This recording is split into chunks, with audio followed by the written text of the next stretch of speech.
And no one's going to say, well, yeah, screw it. I mean, everyone's going to murder people anyway, so why even bother? Yeah, that's a little too libertarian for me.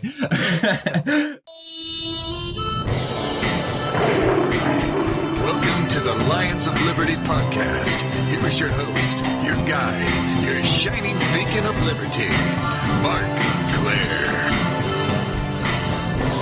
Welcome back, Liberty lovers, Liberty friends, Liberty curious. This is indeed the Lions of Liberty podcast, episode number 181. You can find the show notes for today's show over at lionsofliberty.com/181. Today's show is sponsored by Health Excellence Select, an incredible free market, affordable, legal alternative to your standard Obamacare corporatized insurance. To learn more, head over to lionsofliberty.com/health. My guest today is a real estate investor and a writer whose work on business, economics, and many other topics has appeared on a variety of websites, including Mises.org, Antiwar.com, BiggerPockets.com, and REIClub.com. He is also the author of a couple books, including Economic Lies, Damned Lies, and Statistics. I am pleased to welcome in Mr. Andrew Syrios. Andrew, are you ready to roar? I am always ready to roar, although be more in a figurative sense. I'm not much of a literal roarer, but we'll go. It's all good because we both roar metaphorically as well as literally here. So either and both are perfectly acceptable. As long as it's metaphorical, I'm all for it. All right, fantastic. Well, Andrew, I think it's safe to say from reading a lot of your writing here recently that your political views don't exactly fall neatly into the left or right paradigm. So why don't you just start with that? How did your political views first begin to take shape? How did you first become immersed in the realm of politics and economics and all the stuff you're out there writing about? Well, I guess it's sort of a messy story. I started out probably pretty conservative. My family's pretty conservative, but not particularly political. As I went through high school and college, I'm from Eugene, Oregon, fairly liberal town.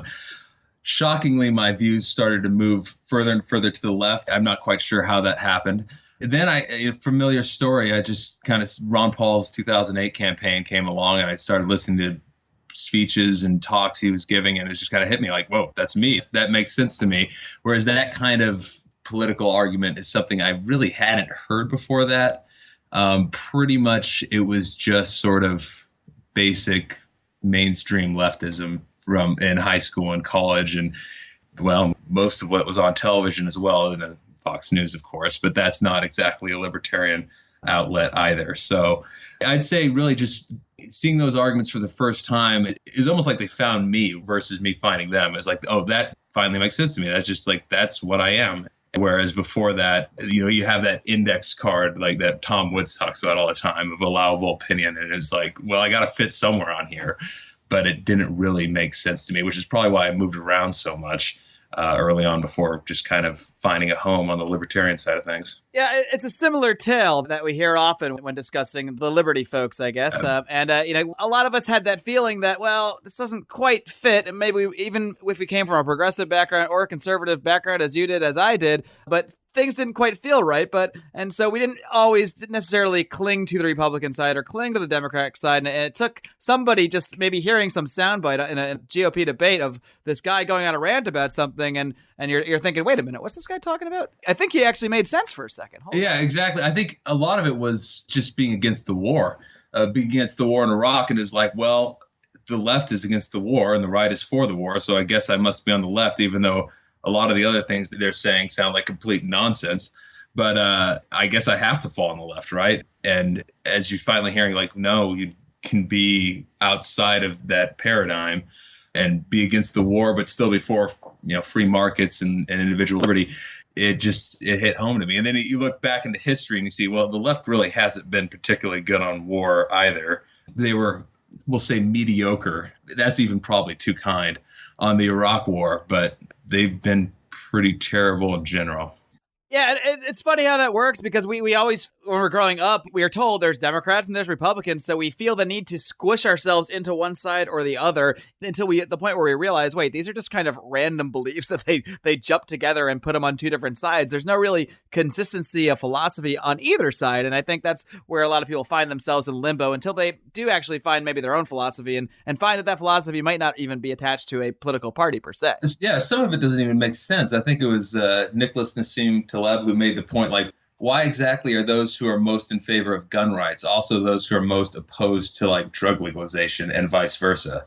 Right. There's no philosophical consistency there whatsoever. You would think that those two would be like one side would be in favor of prohibition or regulation, and the other side would be in favor of more of a, I guess, a libertarian approach. But instead, when you're kind of pulled between the two, but you feel like you got to fit yourself into one or the other, you come to some, I guess, yeah, you squish yourself in, like you're saying, you squish yourself into positions that really don't make sense. Sure. It's almost the exact same concept, the war on drugs versus the war on guns. I mean, it's the idea that if someone is simply holding an object and causing no harm to anyone else, well, they shouldn't be attacked. They shouldn't be jailed. They shouldn't be considered criminals for that. There's a slight difference in the fact that guns are for self-defense specifically, but even in the drug war, I mean, many people use marijuana for defense of their own body to heal themselves. I mean, so even drugs fall into a category of self-preservation for many people. So yeah, or I mean, a lot of people just like going to gun ranges and shooting guns for fun. And I mean, I'm not advocating drug use for sure, but at the same time, I don't think I think it's a complete disaster to try to prohibit it. And it would be I mean, can you imagine them trying to prohibit guns in the United States? At least that's a pretty far left-wing position. Some people out there seem to be advocating just that right now. There's like 350 million guns in the United States and 75 million gun owners or something like that. It would be it would be the war on drugs times. I don't even want to imagine it. I mean, what I find most interesting, and I don't take dogmatic positions on abortion, I think it's actually a very difficult libertarian issue, but yeah, the same people that will kind of suggest banning guns altogether are the same people that will argue, well, you can't ban abortions because people will just do it anyway. They'll do it in back alleys. And, I just want to say, yeah, just like they will with guns and just like they are with drugs. I mean, it's all the same essential concept, that even though they're arguing on different sides of it. I do think abortion moves into another realm too, because the big question with abortion to me is, of course, is the fetus a human being? Does the fetus deserve the rights of a human being? And when does it deserve the rights of a human being? Because, I mean, of course, you make murder illegal, then, of course, yes, some people will break that law. So, and no one's going to say, well, yeah, screw it. I mean, everyone's going to murder people anyway, so why even bother? Yeah, so that's a little too libertarian for me. No, so I think abortion is a bit more complicated in that respect. And, I mean, with regards to abortion, I think that it's just the rhetoric on both sides seems to just make it sound like such a simple issue when it trying to come to the determination when the fetus is a human being, what rights does the fetus have, what right does the mother have, is not an easy thing to and should come with some nuance, but yet it's just so... Sure. Even in the abortion debate, there's sort of a false paradigm. You either have to be pro-life, which sounds like a good thing in general. I mean, who isn't pro-life, or you're pro-choice? Well, geez, I kind of want to be for both those concepts in life. Like, why it's even a more complicated issue than just stuffing into two sides, even on that one issue. I hate those terms. I mean, I find it funny that most pro-choice people seem to not be pro-choice when it comes to light bulbs, but abortion, guns, whatever, guns and all sorts of other things. So, I mean, I think a lot of what I've written is about kind of taking on meme culture, particularly on the left. The right is just as bad, but for some reason it doesn't bother me as much, probably because most satire is on the left, like, Jon Stewart and whatnot. And the left seems to get away with this fuzzy thinking, these talking points, or, a talking point instead of an argument, or a talking point that replaces an argument, or some factoid. And a lot of the debates fall down to that. And going to abortion in more detail, I mean, it is true. Most people fall somewhere in the middle, or like Walter Block's proposal, basically, the mother has no right to abort the fetus, but no obligation to take it to term. And basically, abortion should be cut off when a fetus is viable. I mean, which I think is about 5.5 months. That's a very interesting proposal that I think makes a lot of sense. Sure, and regardless of, there's criticisms of that are valid. There's, people that support that view. But either way, it doesn't fall into that neat little paradigm, that pro-life or pro-choice paradigm.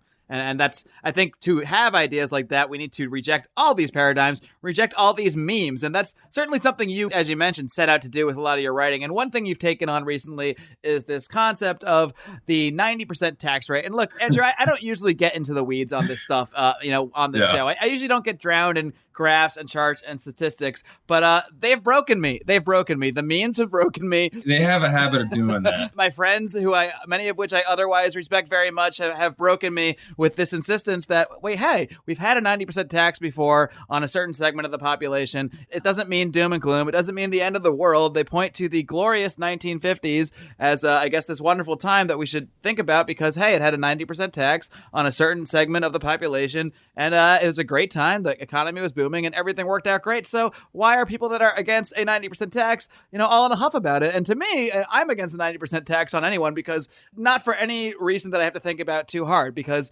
90% is 90%, and that's a lot of someone's income to the point where it's, why would anyone even work if that's the a level that they're being taxed on? And that's as deeply as I usually think about it. But you've actually done a lot more research into this issue, and a lot of people just aren't buying my argument, apparently. So I need to dig a little deeper too. So why don't we just start actually, what is it about the 50s? Why is everyone, both on the left and right, they're obsessed with this decade? The nostalgia from both the left and the right just baffles. There aren't a lot of issues or a lot of times where both the left and the right have nostalgia for, but the 50s, for very different reasons, they both seem to have some fondness for. I guess the 50s weren't the worst time ever, but the meme, this 91% tax, is so simplistic, it's embarrassing. I mean, it's just like the first thing to go back is check is, okay, well, how much was being collected? And it was no more than it's being collected now in percentage of GDP. It was basically the same. I think it was actually generally slightly less. In fact, over the course of the last, I think, 60, 70 years, the United States has collected between 17 and 20% of GDP in taxes, the federal government, every single year. And in income taxes, it's between 7 and 9% every single year. So it's like, well, if this 91% tax was actually having an effect, then you would suspect that would be higher. And that's no matter what the tax rates, we end up with the same amount of collection? Yeah. Is that basically the idea? Yeah, it's something called Hauser's Law. And while I don't think it's a law per se, because I do think the federal government could find a way to expropriate as much as they wanted. I mean, at some point there'll be some major resistance, but they could find a way to take more. I'm pretty confident. But that is the history. That is what has happened. A liberal might, come back at you and say, well, yeah, but the higher, the 1%, the 10%, top whatever percent was being taxed at a higher rate. And that's why it was the same, but the upper percentages of the economy or the richest people were paying the most. But that's actually the reverse. Over time, the richest have been paying more and more as a larger and larger percentage. I think it went from the top 20%, went from paying something like 50, just over 50% in the 1980s to closer to 70% today. So it's just a very simplistic way to look at it. And the reason is the tax code has changed so many times. It's so many things that are different. I mean, at one time in the 1950s, we had 24 tax brackets, 24. Wow. I mean, that's just madness. I mean, it's not left or right. That's just madness. And then it went down to 2, and now I think it's at 7. And so it's been all over the place. And they radically changed the tax code in 1986. I'm a real estate investor by profession, and a lot of this comes down, like real estate was very affected by this 1986 tax change law. For one thing, it used to be that anybody could invest in real estate and count any losses they had on that real estate against their income. And the thing is about it is real estate depreciates, in air quotes, depreciates every year. The land doesn't, but the building does. Over 27 and a half years, a building will be considered losing all of its value. Is that just due to the amount of money people have to put into them to, I guess, maintain the buildings in theory, even though we know the building isn't really going to a value of 0? Yeah, well, think about it in terms of a car. So you have a car from 1970, unless you really kept it up or refurbished it, I mean, it's going to lose all of its value. You have a computer. I mean, computers depreciate extremely quickly. A computer from a couple of years ago is worth basically nothing. I mean, just go to some thrift store and look at the TVs that they're selling, from 10 years ago that are worth $5 maybe. And you're getting ripped off to buy that for $5 too. And those things depreciate in value to virtually nothing, but housing is nothing like that. Because one, it cash flows, you rent it out and you're being paid an income. The whole idea is to make a positive cash flow on it. But also that cash flow, that rental income allows you to maintain the property, to upgrade it, to keep it up. And so there are properties we own properties that are over 100 years old that are maybe not as good a shape as they were. Well, actually better because they have better amenities, vinyl siding now or vinyl windows or things like that. So they're actually in better condition in many ways if they've been kept up well.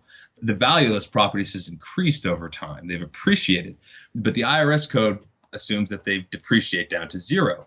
So every year you lose whatever 1/27th and a half of the value or what you bought that property for. It says you lost it, not the land, but the property itself. They split it up. Sounds like it was a good time to be a real estate investor, I guess. Well, you can still do that as an active real estate investor. Okay, but before your almost anybody could do that. Yeah, so like doctors and lawyers and all these high-earning individuals would just buy up real estate, or they would get in these large syndications that were really big in the 80s. It kind of led to the savings and loans crisis, but we won't get into that either. But they would buy up all this real estate, no interest in making money off of it. They were fine losing money off of it. But because, let's say they lost a little bit on the operating side. So the property, they rented it out, but they didn't make a positive income on it. So they lost money each year on that side.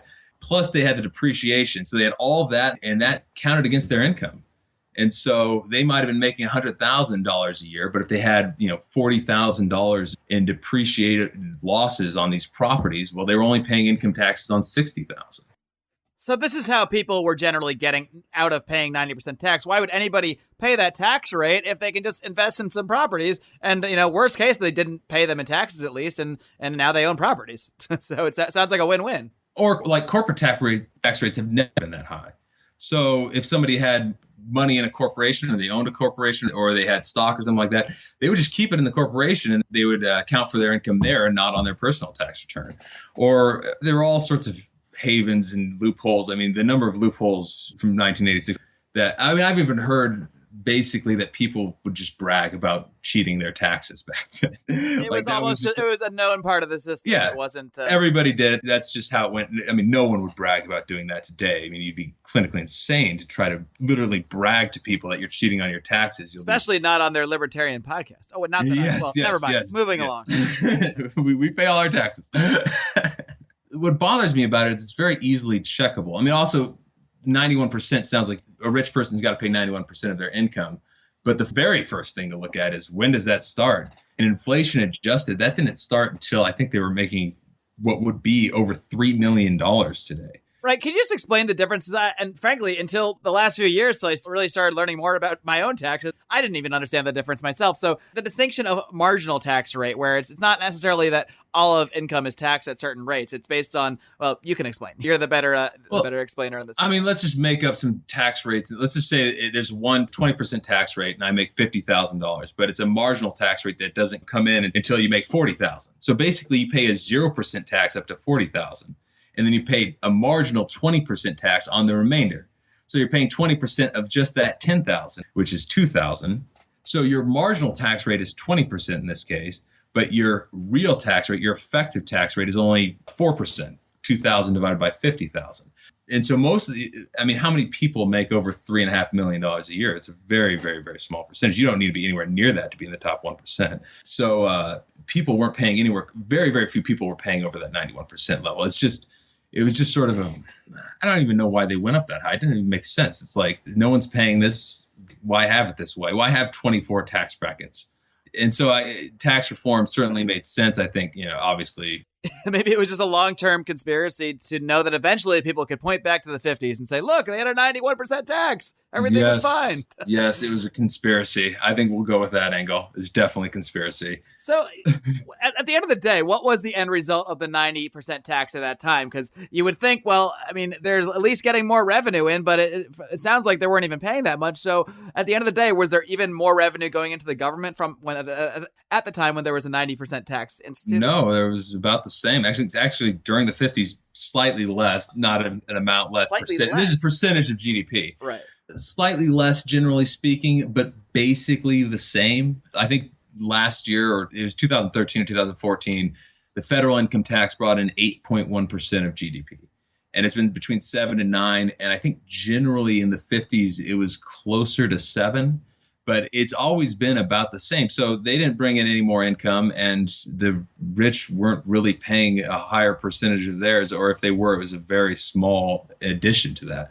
The tax code has changed a ton, but the effect on basically the people who's paying what has changed very limited amount. And so it's pretty, well, I guess we'd say extraordinarily simplistic to point this 91% tax rate as meaning anything. It really meant nothing. So what do you believe the results of a 90% tax would be if instituted today on the quote unquote 1%? Like a real 90% tax? Yeah, I mean, under the current, let's say the current system that we have, if we just adjusted that top tax rate and made one especially for the 1% and slapped 90% on it, what kind of effects could we expect to see? I think we'd see a flight of capital. I think the rich would generally They probably would flee. tax that too, I'm imagining. Well, then, yeah, I guess if they became a police state and made it so people couldn't leave the country, rich people couldn't leave the country or move their monies offshore or anything like that, it would bring production down substantially. I mean, is the IRS going to bust down, say, Donald Trump's door to collect his 90%? I mean, I don't know how.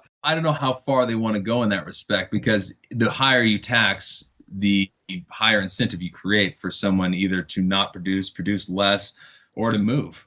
There are a lot of very rich people running companies that don't need to work and don't need to do anything. They could just call it a day. And if you're going to tax everything that they make, or virtually everything they make, you've pretty much made their mind up for them. That's the thing to me. If I'm a evil, greedy capitalist who's made a lot of money and is... We're libertarians, so that would be a good apt description. Right. If I was very wealthy and had a business that was producing a ton of income, but I had already made, tens of millions of dollars, clearly if I want, I can just go live on an island, and suddenly the government comes in and says, hey, we're taxing everything you earn at 90%. I'm going to say, okay, I'm going to stop earning. I'm going to stop earning anything. I'm going to go live on that island, and I'm done. Goodbye. My business is closing. And, I'm just going to stop doing anything, because why should I?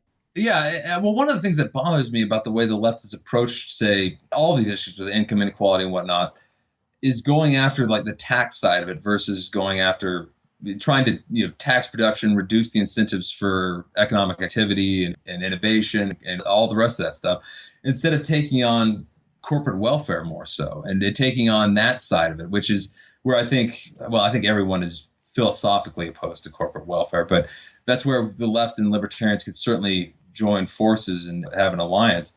Sure, because I think in many ways what you're addressing there is something that a lot of Bernie Sanders supporters, maybe Bernie Sanders himself, they're sort of speaking to a symptom, and they're not necessarily wrong about the symptom. They're maybe just wrong about the root cause, because to me there is a lot of, unjust. I'm not really opposed, and we could talk about this in a second. The concept of wealth inequality, I think, is very skewed as it is, stands today. But there is some level of unjust wealth, and that comes from crony capitalism. It comes from when the government favors already wealthy corporations in certain ways. It comes from, the rich, many rich people essentially buying aspects of the government and crafting regulations to benefit them. So it's not like there's no truth to the fact that there is injustice economically in the world. It's just that mainly the methods being presented to sort of rectify that aren't really addressing the root causes. They're instead just punishing everybody, including people who might earn their wealth completely legitimately. Yeah. And you're also just, taxing is going to reduce the incentives to produce, but corporate welfare generally locks companies in. It reduces how dynamic they are. Just look at the military industrial complex. They have been showered with money over and over and over again. And just like these late projects like the F-22 and the F-35, I think the F-22 they spent like $400 billion and the plane can't fly in the rain or something like that. And the F-35 lost in a dogfight with the plane it was replacing. So that was another like $400 billion boondoggle. These companies, they get locked in. It's just like welfare. You can create dependency among poor people. Welfare also, produces dependency amongst rich people too. It has the same general effect. And so corporate welfare and things of that nature generally are going to reduce how dynamic and innovative the economy is. They're going to lock it into old ways of doing things that aren't as productive as new possibilities. Whereas high taxes is going to it's two ways to approach the same problem, but one is going to basically, reduce the size of the economy, reduce growth, reduce incentives to create. And the other is, it seems extremely obvious to me. Also, you're targeting the wrong people. If you're targeting corporate welfare, you're targeting the cronyism. If you're targeting taxes, you're just hitting everyone with it. So, those who've earned it legitimately and those who have not. And generally speaking, those who have not have done so through political means, and they're going to have the easiest time dodging those tax increases. So it just seems to me that it's the wrong approach. Going after cronyism and corporate welfare is the best. Even if this 90% tax was instituted, it would come with all sorts of loopholes, even if they say it doesn't, that would make a certain group of people, not have to pay them. There's just no doubt about it. Or it wouldn't pass, because there's no way that lawmakers are going to punish their biggest donors unless they, factor something in there that protects them and stuff. Yeah, and those closest to the spigot are going to find ways to mitigate those taxes or earn off them. I mean, a lot of regulation is done at the behest of large companies because it's easier for them to absorb those costs, where their smaller competitors don't have the economies of scale. And so it's even got a term for it. It's called overhead smash, where basically regulatory burdens fall much harder on smaller companies. And so and I'm sure that taxes have similar effect. I mean, GE, I think, didn't they pay nothing in taxes because they bought like a bunch of like tax credits for green energy, and we're getting all these subsidies and stuff like that. So they're getting subsidies on the one side, they're buying tax credits and not paying any taxes. They'll find ways to do that. Smaller companies probably won't. So it's, of course, the bigger the government you make, the more incentive you create for people and businesses to go to that government to get the benefits instead of trying to get it in the free market. You mean I can't avoid taxes by buying green energy credits on my own? I can't pull that same trick too? Probably not. I'm sure they bought plenty of other tax credits and whatnot, but no, unfortunately, unless you can afford some high-priced attorneys that can figure out ways to get around every tax and whatnot, you're probably going to be stuck paying them. Not on a podcaster's income, my friend. And speaking of a podcaster's income, Andrew, I just need to take a second out to tell my fans a little bit more about our great sponsors over at Health Excellence Select. Because as someone who purchases my own health insurance, I had become extremely frustrated at my escalating premiums and deductibles after the implementation of Obamacare, and this forced me to seek an alternative. And I found that alternative in the concept of health sharing, where groups of like-minded individuals get together to voluntarily cover each other's medical costs. Health Excellence Select will help you take charge of your healthcare without having to deal with all the cost and hassle of handling paperwork and spending hours on the phone with bureaucrats just trying to get paid. They will handle all the dirty work for you while also providing tons of valuable tools to help you stay healthy. Listeners of this program can get the VIP treatment and get signed up directly by my great representative, Jeff Cantor. Give him a call at 440-283-6849. Tell him Mark from Lions of Liberty sent you. Until then, head on over to lionsofliberty.com/health for more information. And so one thing I just want to address, too, is this overall, because like you said, this call for the 90% tax, this call for all these social programs, this call for $15 an hour minimum wage, all these things are really a result of perceived inequality or perceived unjust inequality. And as you said, there is some level of truth to the injustice in our economy. We just believe it's a bit misplaced. But what about this concept of wealth inequality overall? And this is something you've written about in the past. I mean, is there any truth to this idea that wealth inequality is even a real issue or even a real problem? How do you view that? Well, I think a lot of it has to do with liberals have a very egalitarian sense of how things should be. And so they want it to be very small. I don't think pointing to what percentage it should be is sort of a challenge. I mean, libertarians, it should be what it is if there's, free society. And there's obviously a lot of cronyism that skews that. But even still, I'm not one of these doomsayers that thinks that we're heading off a cliff or anything like that. Like, there was this video that came out where they were showing like what people actually wanted wealth inequality to be versus what it is. And the top 20% owns like 85+% of the wealth in the country. And people wanted it to be more like 30-some%. Although they only gave them two options, and the options were the United States' current wealth inequality versus Sweden's income inequality. And so Sweden's wealth inequality is actually relatively close to what the United States' wealth inequality is. I think the United States, it's like the top 20% own just shy of 90%. In Sweden, it's closer to 80%, but it's relatively close. What a drastically different system. Yes. Yeah, drastically, incredibly different. We're completely laissez-faire free market capitalism because our government spends 45% of GDP, and they are a socialist paradise because their government spends 52% or something like that. But the big problem when looking at it that way is no one factors in for age. So they're basically comparing, an 18-year-old who just graduated from high school and was working at McDonald's with a 45-year-old attorney at the top of their earning power. And that comparison is absolute nonsense, both in terms of income, but especially in terms of wealth. I mean, just think of anyone you know's life who's relatively older. They were like, when I graduated high school or when I graduated college, my wealth was negative. I had student loans and my income was pretty small, and it's grown, throughout time. My father was basically had next to nothing at 35, and then he built a strong company after that, and now he has a good amount of wealth. But you just compare the wealth inequality of his own life, one decade at a time. There's a substantial wealth inequality for him over time. Currently in the United States, I think this was from Pew, I don't remember exactly, but people under the age of 45 own 11% of the wealth in this country. That's it. People over 45 own just shut in 89%. So that's the real income gap. Yeah, that's the math. And over time, one of the things that's crazy. Happened. Yeah, I've never heard that. Yeah, one of the things that's happened over time is older people have gotten wealthier and younger people have gotten poorer. I think a lot of this has to do with more people going to college, more people incurring student loan debt, which is another topic in and of itself. Sure, and that hinders the ability of people to really succeed economically when they start off so burdened with this debt, and then they find that they don't receive this job that they were, I guess, promised or told they would be assuredly get when they got this whatever degree they spent, six figures on, and then suddenly they're in this quagmire where they have to take low-paying jobs or can't find any job and have a debt they can't pay. Absolutely. Although even if you're completely in favor of the current system, just statistically, it's going to have that effect.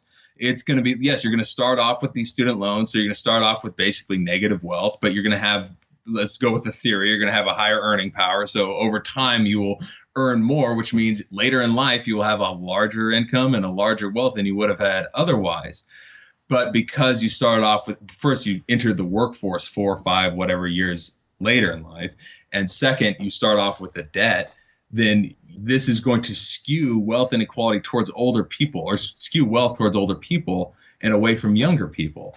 And when you look at it, absurdity of it is that survey that was done and that video that was made that had like some 10 million YouTube hits, is if you had everyone earning the exact same income and saving the exact same amount and getting the exact same return on it, over time, if you just split it up but everyone got a raise every decade, there would be basically more inequality in that society than what people thought they wanted, than what they chose for Sweden's income inequality, the choice that they made, which means to me that it's extraordinarily obvious no one was thinking about that in terms of age. So people look at these memes and think about in terms of the abstract numbers, but then take it down to real life and just point out these, I think, pretty obvious things that nobody talks about. And it's like, oh yeah, that doesn't actually relate to anything. Like the data set I'd really like to see is, and I'd like to maybe write an article in the future about is what was the wealth inequality or an income inequality in particular age groups over time. So what was the wealth and income inequality for people in their 30s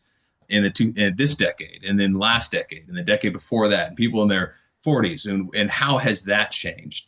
And I suspect basically what's happened is, from the data that I have seen, that the older people have gotten richer and younger people have gotten poorer, that it's increased. But over time, for people in those age brackets, I suspect it's much more, best word maybe tolerable, or it would induce a lot less outrage if people saw this is the wealth and income inequality for people in their 30s. So if you want to address inequality in this country, you got to look at grandma and grandpa. Yes. And it's funny that like most of the young people are paying more taxes for payroll taxes, and the elderly are generally taking out Social Security, Medicare, and whatnot. And it's sort of basically the poorest people in society are paying the richest people in society in that way, the way those systems are set up. Now, of course, there are plenty of elderly people who are not wealthy. I'm not saying they all are. Just in general, if you take the aggregate statistics, older people are wealthier, as you would assume is pretty obvious. But somehow the inequality discussions never bring that into the fold, and it's always gets left on the sideline, which is endlessly frustrating, because I don't think you can come to any sort of reasonable or realistic conclusion on what the situation is unless you take age into account. And there's other factors too. But that one by itself, just like when going through quintiles, there are like 30 million more people in the top 20% than there are in the bottom 20%.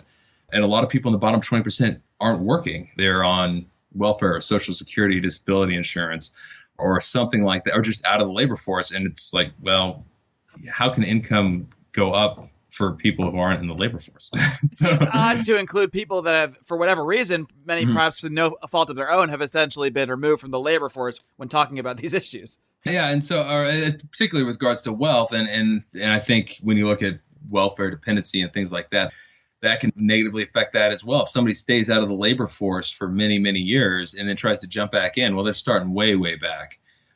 They've, first of all, I mean, you got to jump back in and learn, discipline and getting to work on time and putting up with some things that you probably don't want to put up with and or just gaining skills. So that kind of thing is going to increase that problem too, particularly on the bottom. So there are a lot of other factors that need to be taken into account when discussing inequality, but just the basics, like just the absolute base necessity is you need to look at age. And Thomas Sowell was the one who originally pointed this out to me, or not directly, but I read him pointing this out. And he's pretty much the only one I've seen ever really make this argument consistently.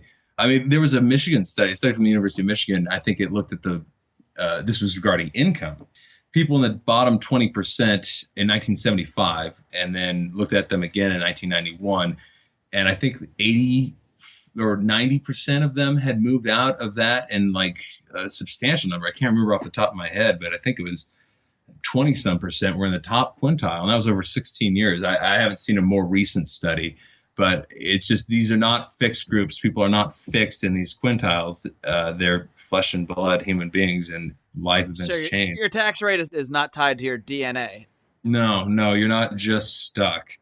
And while there's certainly all sorts of issues and problems, mostly government-induced, that do hinder people's ability to move up the ladder, we're not so far gone that it's not there anymore. There still is certainly, people generally still move up the ladder as they go throughout, and they make a lot more money, both income, wealth, all the rest of it, as they get older.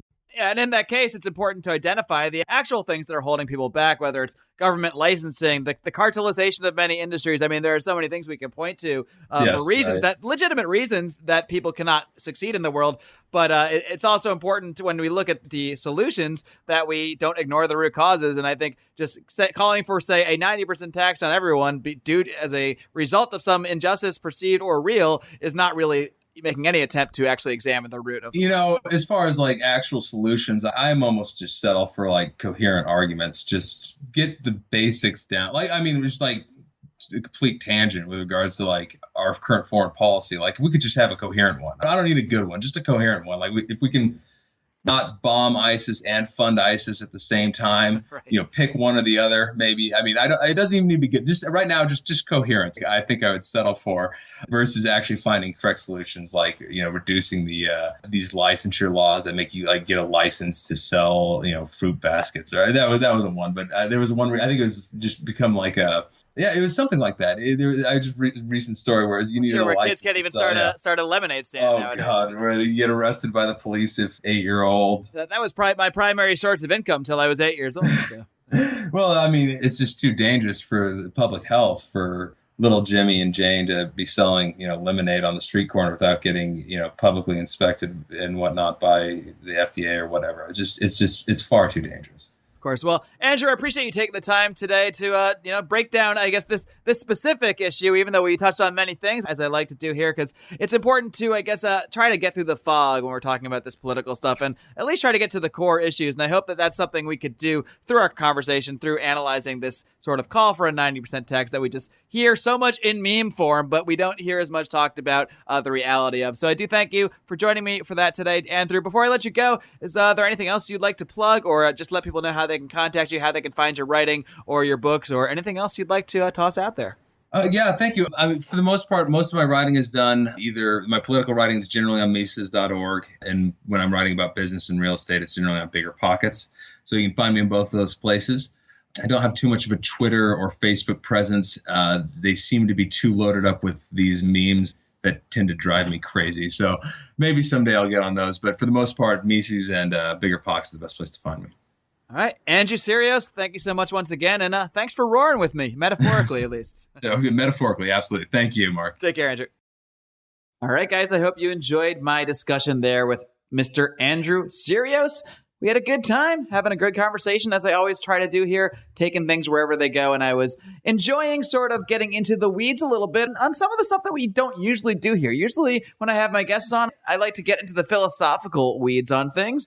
And I kind of leave a lot of the meme destruction, I guess, alone. But, I guess something just came over me the last month or so, seeing so many of these memes, people telling me, good friends of mine telling me, hey, we used to have a 90% tax. Everything was great. What's the big deal? The world's not going to come to an end. And yeah, maybe the world might not come to an end, but an actually implemented 90% tax would certainly grind a lot of economic activity to an end. And a lot of this stuff is based on the concept of income inequality. Certainly there's a good level of unjust income inequality in the world, but we really do need to focus on justice. And when we compare income inequality across the board and we compare it over the years, people are getting less poor overall. Even the poorest of us are. And I think that can just be multiplied exponentially if we actually freed the economy. This is in a fascist, highly controlled, in many ways, highly regulated, crony capitalist economy. If we really freed up humanity to create their own wealth, if we break up the cartels that control so many industries in this country, most notably healthcare,